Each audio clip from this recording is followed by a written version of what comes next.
இவ்வளவு பிரச்சனைக்குள் அமெரிக்கா மாட்டிக்கொள்ள வேண்டிய தேவை என்ன இருக்குன்னு பாத்தீங்கன்னா, இதற்கு பின்னணியில் இருக்கக்கூடியது இஸ்ரேல். இஸ்ரேலுடைய தலைவர் நெத்தன்யாகு அவர் கொடுத்த அழுத்தம் தான் தற்பொழுது அமெரிக்காவை இந்த அளவிற்கு தள்ளி இருக்கிறது. சரி, இஸ்ரேலுக்கு இதுல என்ன அவ்வளவு மிக முக்கிய தேவை இருக்குன்னு பாத்தீங்கன்னா, இந்த இஸ்ரேல் நாடு எங்க இருக்குதுன்னு பாத்தீங்கன்னா, தற்போது ஈரான் இருக்கு இல்லைங்களா, ஈரான் மீது தாக்குதல் நடத்திருக்காங்க இல்லைங்களா, ஈரானுக்கு பக்கத்து நாடு ஈராக்கு பக்கத்து நாடு தான் இந்த இஸ்ரேல். இந்த இஸ்ரேல் இருக்கக்கூடிய இந்த ஜியோனிச யூதர்கள், இவர்கள் யாருன்னு பாத்தீங்கன்னா, இவர்கள் தூய்மையான யூதத்தினுடைய கோட்பாட்டில் இருக்கக்கூடியவர்கள் அல்ல. இவர்களை ஜியோனிஸ்டுகள் என்று அழைப்பார்கள். யூதம் என்பதுதான் அதனுடைய மதத்தின் பெயர்.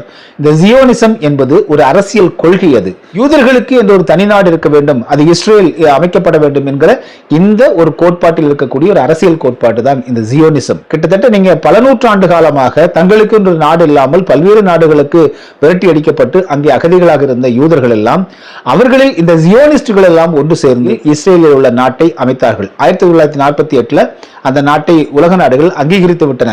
அத்தோடு நின்றிருந்தால் பிரச்சனையே கிடையாது. அங்க ஒரு கோடி மக்கள் தொகை தான் இருக்கு. அவர்கள் பைபிளில் சொல்லப்பட்ட கானான் தேசம் அப்படின்னு ஒரு தேசம், அது பைபிளில் எப்படி சொல்லப்பட்டிருக்குதுன்னா, இந்த யூதர்களுடைய மூத்தவராக இருக்கக்கூடிய அப்ரஹாம் என்பவர் பாத்தீங்கன்னா, அவருக்கு இந்த கனான் தேசத்தை இறைவன் அளித்ததாக பைபிளில் வருகிறது. இந்த அடிப்படையில் அவர்கள் கனான் தேசத்தை தான் பிடித்து அங்கே ஆட்சியை நிறுவ வேண்டும் என்பதுதான் இந்த ஜியோனிஸ்டுகளுடைய நோக்கம்.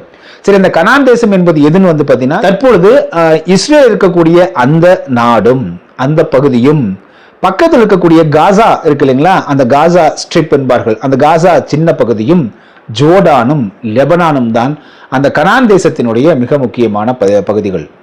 இவற்றையெல்லாம் பிடித்தாக வேண்டும். எனவே லெபனான் மீது குண்டை போட்டு அங்குள்ள மக்களை விரட்டி அடிப்பது இல்லாட்டி கொள்வது என்பதாக ஒரு இலக்கு வைத்து அந்த பணியை முழு நேரமாக செய்து கொண்டிருக்கிறது இஸ்ரேல். அதே போல அந்த காசா ஸ்ட்ரிப் என்று சொல்லக்கூடிய சின்ன ஒரு இடம், அது அங்கேயும் மக்களை கொண்டு குவித்து கட்டடங்கள்லாம் இடித்து விட்டு அவர்களை உணவுக்கு கூட வழி இல்லாமல் வைத்திருக்கிறது.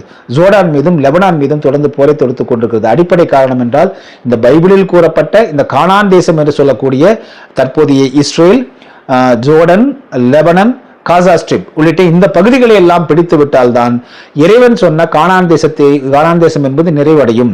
அந்த இறைவனால் பைபிளில் சொல்லப்பட்ட கானான் தேசத்தை அடைந்தால்தான் தாங்கள் நிறைவு பெற்றவர்களாக ஜியோனிஸ்டுகள் முழுமையான நிறைவு பெற்றவர்களாக ஆகிவிடுவார்கள் என்கிற அந்த பைபிளில் சொல்லப்பட்ட அந்த வாசகங்களை வைத்துக் கொண்டு தற்போது மக்கள் இறையாண்மையோடு தனிநாடுகளாக வாழ்ந்து கொண்டிருக்கக்கூடிய லெபனான், ஜோர்டான் உள்ளிட்ட நாடுகள், பாலஸ்தீனம், அதே போல காசா ஸ்ட்ரிப் ஆகியவற்றின் மீதெல்லாம் கொத்து குண்டுகளையும் பாஸ்பரஸ் குண்டுகளையும் போட்டு அழித்துக் கொண்டிருக்கிறது இஸ்ரேல்.